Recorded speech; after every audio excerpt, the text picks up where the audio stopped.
Boa tarde.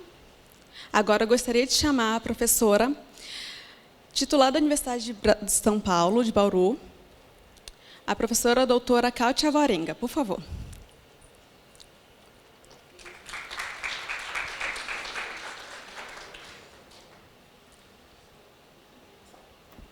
Obrigada. Bom, boa tarde novamente. Agradeço a presença de todos, né? O dia está sendo intenso e de muito aprendizado. E agradeço ao Dr. Faes pela oportunidade de poder falar sobre a nossa experiência de Bauru com o espectro da neuropatia auditiva, o implante coclear. Então, o que eu vou mostrar aqui vem de um trabalho de equipe de vários pesquisadores no Centro de Pesquisas Audiológicas. Como nós temos pessoas iniciando, eu acho que é importante definir sobre o que nós estamos falando, né? Então, o espectro da neuropatia auditiva. Quais são as queixas? Né? Aquelas, eu ouço, mas não entendo. Eu acho que meu filho escuta às vezes, mas não está aprendendo a falar. Meu filho não escuta e não fala. E quando nós olhamos clinicamente, né, na fisiologia, onde que está o problema? Nós temos células ciliadas externas funcionantes, não normais, mas funcionantes, ao contrário da maioria das perdas sensoriais, que a lesão inicia-se pelas células ciliadas externas. Então, essa funcionalidade é demonstrada pela presença das emissões otoacústicas evocadas e o microfonismo coclear, e junto com a presença de funcionalidade de células ciliadas externas, nós temos a ausência de resposta neural. Então, o microfonismo coclear é fisiológico, é normal, mas uma vez uma colega me ligou e falou, professora, eu estou com um bebê aqui que tem microfonismo coclear, então ele tem espectro da neuropatia auditiva. Não, isso é normal. O que não é normal é ele ter o microfonismo e não apresentar a resposta neural. Então, aí você tem essa ausência de resposta neural ou por um problema de célula ciliada interna, ou por neurotransmissores nas sinapses, ou no próprio nervo auditivo. Então, independente, né, do local que está o problema, célula ciliada interna, nervo, neurotransmissor, os achados audiológicos e eletrofisiológicos são iguais, né? Então, você não consegue, pelos exames tradicionais de rotina clínica, identificar o local da lesão. Então, por que é importante essa identificação? Esses pacientes que têm um problema, né, o espectro da neuropatia auditiva, eles têm uma alteração no processamento temporal. Então, aqui nós vemos, né, o que, dentro da despolarização de célula ciliada interna e nervo, são gerados os potenciais de ação, né? Esse é um potencial de ação numa criança que tem a cóclea normal, funcionando normalmente. Então, você tem uma sincronia neural. Aqui é uma criança que tem um problema condutivo, então você tem um atraso no tempo do aparecimento desse potencial de ação, mas não alteração de amplitude. Por outro lado, quando o problema é coclear clássico, você tem o aparecimento desse potencial de ação sem alteração de latência, mas com uma amplitude reduzida. Agora, quando nós temos problemas de célula ciliada interna, neurotransmissor ou do próprio nervo, aí eu vou ter uma alteração grande desses potenciais de ação. Então, o que reflete é nessa alteração do processamento temporal. Como que é, então, a audição dessas pessoas? Se você puder, por favor, clicar aqui, é a simulação de uma neuropatia auditiva grave até a audição normal.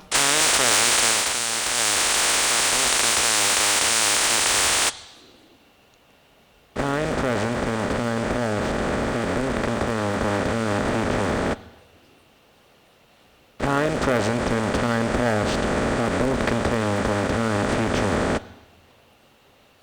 Time present and time past are both contained in time future. Time present and time past are both contained in time future. Então, pensa numa criança, né, com uma neuropatia auditiva congênita, mesmo leve, né, num processo de aquisição e desenvolvimento da linguagem oral. Então, aqui, nessas crianças que têm o espectro da neuropatia auditiva, o problema não é a acuidade, né? Então, o aparelho auditivo, poucos casos têm resultado, porque daí vem para uma melhora de relação sinal-ruído, porque essas crianças, esses pacientes têm dificuldade, e a indicação é o implante coclear. Por quê? Porque ele é uma estimulação artificial, né, substitui parcialmente a célula ciliada interna, então ele possibilita essa sincronia neural. Agora, clinicamente também, o que nós vemos? Na audiometria tonal limiar, independente do local da lesão, nós podemos ter desde uma audiometria sem perda, o paciente sem perda auditiva, uma perda leve, até perda profunda. Da mesma forma, na percepção de fala no silêncio, muito variado, e veja que não tem relação com o limiar auditivo. Então, eu posso ter, veja uma criança aqui que tem limiares auditivos em torno de 40 e 50 e praticamente não tem percepção de fala. E esse comprometimento é maior ainda na percepção de fala com o ruído. Então, o principal desafio hoje, né, que é a pergunta da aula, é localizar onde está a alteração. Então, nós temos a neuropatia, né, o espectro da neuropatia, em que você tem distúrbios pré-sinápticos, então, células ciliadas internas, ou a ribbon sinapsis, né? Então, aqui dentro da célula ciliada interna, distúrbios pós-sinápticos e sinápticos, esses aqui que pegam as fibras não mielinizadas e aquelas que pegam já o gânglio espiral. E aí você tem os distúrbios centrais, mas não é sobre isso que nós estamos falando aqui. Nós estamos falando de uma alteração periférica. E por que é importante nós localizarmos aonde está o problema? Veja o implante coclear uniobilateral, quando a ENA é pré-sináptica, você tem os melhores resultados, obviamente, porque o implante coclear ele substitui parcialmente a célula ciliada interna. Agora, quando a alteração é pós-sináptica, aí o resultado é muito variado. Você tem desde crianças que não adquirem linguagem oral, até aquelas que acabam adquirindo e tendo bom benefício com o implante coclear. Se eu sei se é pré-sináptico ou pós-sináptico, contraindica o implante. O doutor Faes falou que, quando ele começou, era uma contraindicação. Não é hoje, nem mesmo a hipoplasia. Mas nós temos que trabalhar a expectativa da família. Isso é muito importante, porque a família está lá na sala de espera, vendo a criança que tem uma perda sensorial clássica, que está falando, né, desenvolveu linguagem oral com o implante, e talvez o filho dela, com o mesmo grau de perda, implantando na mesma idade, não vai ter o mesmo benefício.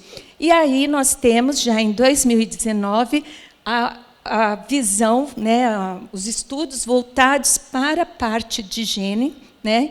Então, já existem os genes que são relacionados à ENA, com alterações pré-sinápticas, e aqueles que são pós-sinápticos. E veja como é importante, porque se eu faço uma avaliação, a criança nasce surda, eu faço um exame genético e eu encontro um gene que mostra que o problema é de pós-sináptico, de nervo auditivo, olha, os estudos ainda são poucos, mas o resultado com o implante coclear é muito pobre, né? Então, talvez essa criança não vá adquirir linguagem oral.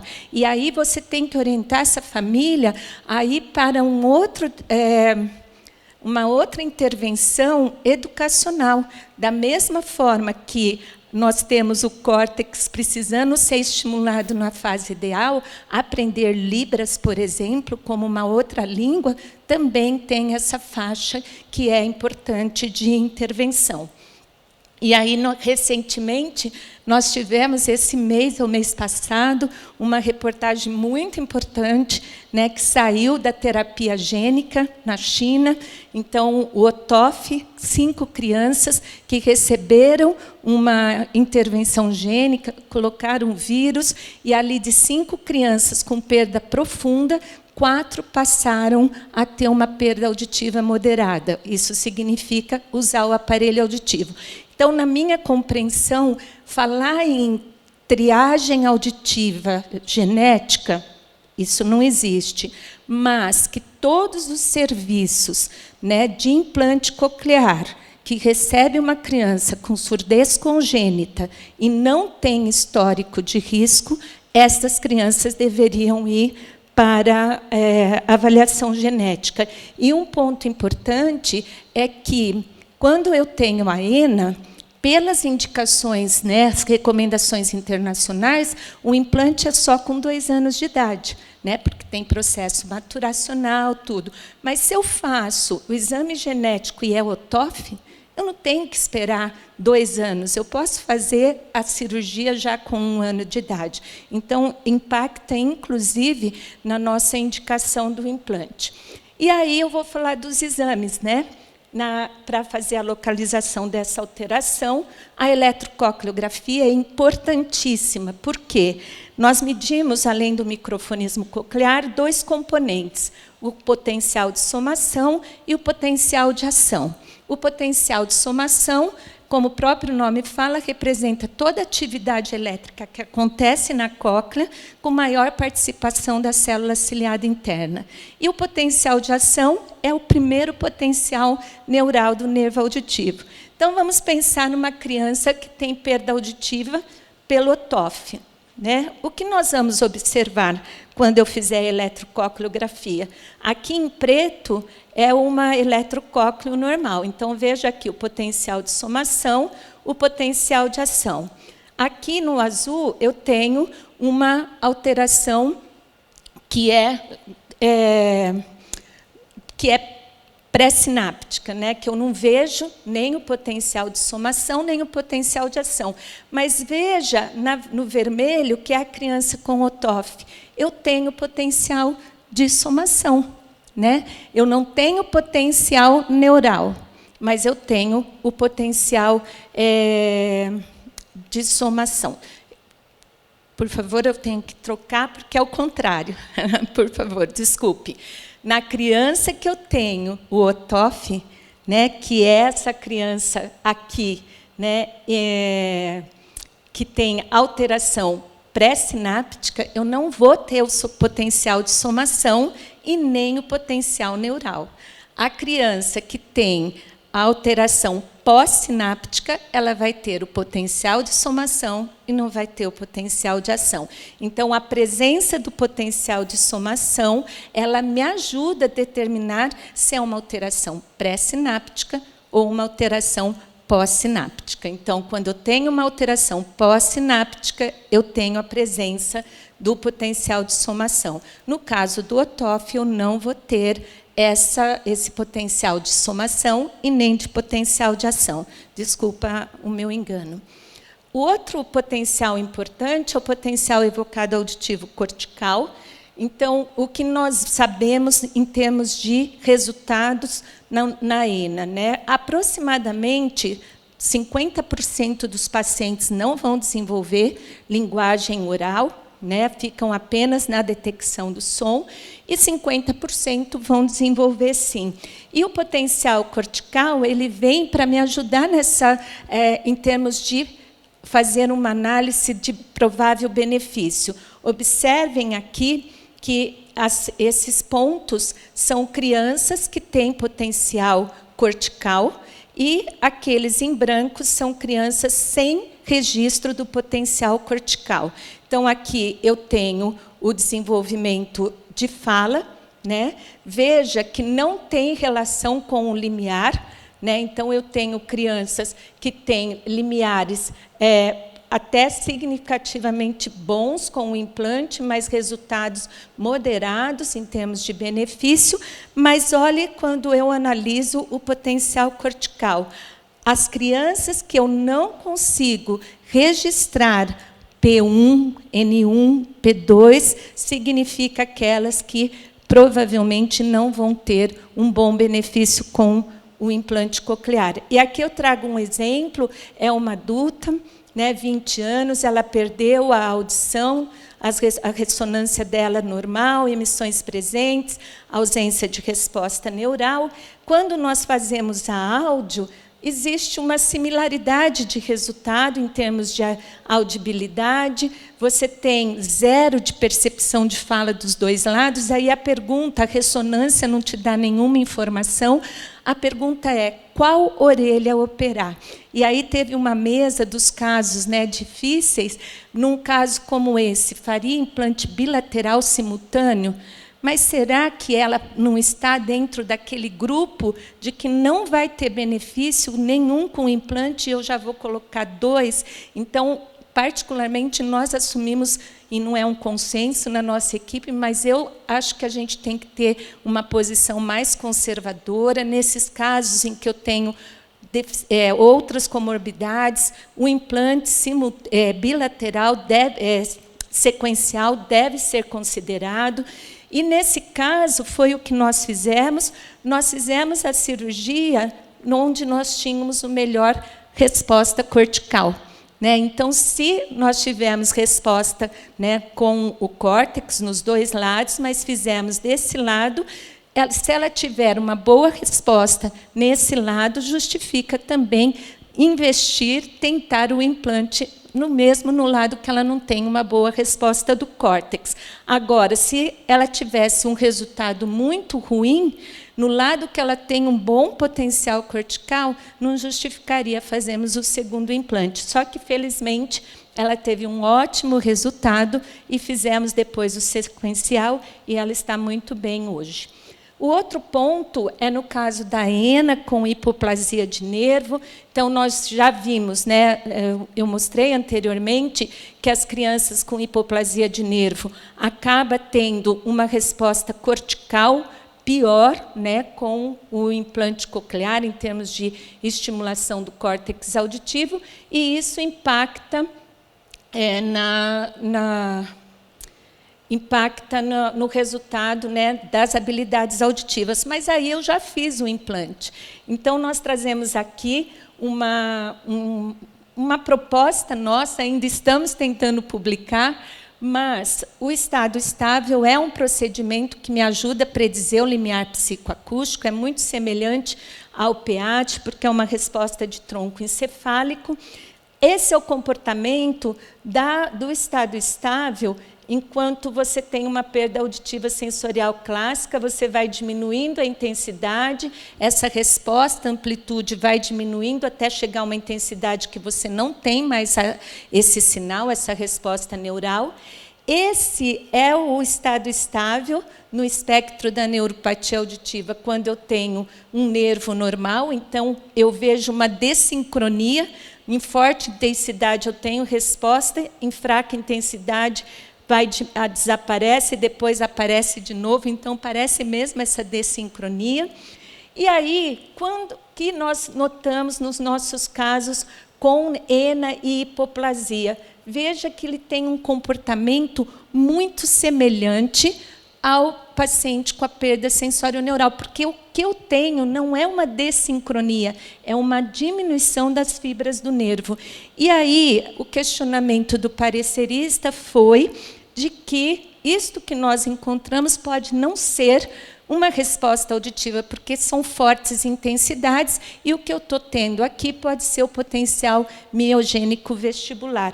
E aí nós temos um estudo em que nós fizemos o estado estável e a avaliação comportamental na perda profunda. Realmente, nas frequências agudas, a presença do estado estável não tem correlação com o limiar psicoacústico, e aqui provavelmente eu estou desencadeando um potencial vestibular, mas não para as frequências de 500 e 1000. Então, nós estamos defendendo essa hipótese de que realmente o estado estável pode ser um indício para a gente em termos de a presença de hipoplasia do nervo ou não. Mas lembrando que ele não serve, o estado estável, assim como o PEAT, não serve para predizer limiar psicoacústico. Na ENA não existe a correlação, e veja que a diferença chega de 4 a 30 dB, então não consegue predizer esse limiar psicoacústico. Na criança com ENA, o que nós temos, sim, é que iniciar a intervenção sem o dispositivo, mas o aparelho só vai ser adaptado quando nós tivermos os limiares comportamentais, diferente da perda coclear clássica, que daí você pode, com os limiares eletrofisiológicos, com as correções que o Hugo falou, você adaptar o aparelho auditivo. Mas, para finalizar, eu quero chamar a atenção para uma temática que foi falada hoje na aula do Dr. Faez, na apresentação de um artigo, que é a sinaptopatia, né? Então, especificamente da alteração dessa ribbon sinapse, né? O que é isso? O que nós acreditávamos antes? Então, célula ciliada interna, externa, neurônios do gânglio espiral são responsáveis pela detecção, codificação, transmissão da informação acústica para o sistema auditivo central.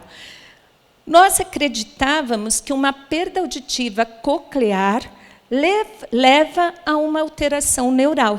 Então, você tem uma perda auditiva adquirida porque você tem as células sensoriais não estimulando o nervo, e aí você acaba tendo uma perda neural associada. Até que veio esse estudo de 2009, onde, em estudo com os animais, esses animais foram expostos ao ruído, envelhecimento e drogas ototóxicas, e olha o que foi observado, né? Esse é o grupo controle, esse é o exposto, tanto a ruído, envelhecimento e drogas. O que você tem? Uma diminuição significativa dessas ribbon sinapses sem perda de células sensoriais. Então, você tem uma perda intensa de sinapses periféricas do nervo, maior que 50%, sem perdas de células ciliadas. E aí nós temos esse estudo que mostra que, quando isso acontece, esse potencial de ação, ele não há alteração em termos de latência, mas a amplitude da onda 1 reduz. E, em seguida, é constatado que esses animais expostos, né, ao envelhecimento, veja que há uma perda significativa dessas fibras, né, sensoriais. E o que nós temos que lembrar, né, que essas fibras sensoriais, você tem várias fibras em uma célula ciliada interna. E essas fibras, elas têm, né, diferente velocidade de descarga espontânea e um limiar de estimulação. As fibras que têm alto limiar e baixa velocidade de descarga espontânea são responsáveis pela audição em ambiente ruidoso. Então, o que acontece é que, por exemplo, o nosso paciente idoso que fala, né, eu ouço, mas eu não compreendo a hora que eu estou num lugar com todo mundo falando, né? E aí, clinicamente, o que eu posso ter? Limiares tonais normais, próximos do normais, mais uma redução na habilidade para percepção de sons em ambientes de escuta difícil, como nos ambientes ruidosos, zumbido e hiperacusia. Agora, observem isso. A ocorrência do que nós chamamos surdez oculta, né, é de 12 a 15% dos pacientes com perda sensório-neural. E aí, vamos pensar nos nossos indivíduos idosos, a presbiacusia. O doutor Faez perguntou aqui, quem aqui não tem um paciente idoso que usa o aparelho auditivo e não tem bom resultado? Quem não tem aqui um paciente idoso que começou a usar e deixou na gaveta, e a gente falava, porque é muito difícil colocar pilha, é muito difícil para ele colocar o molde, né?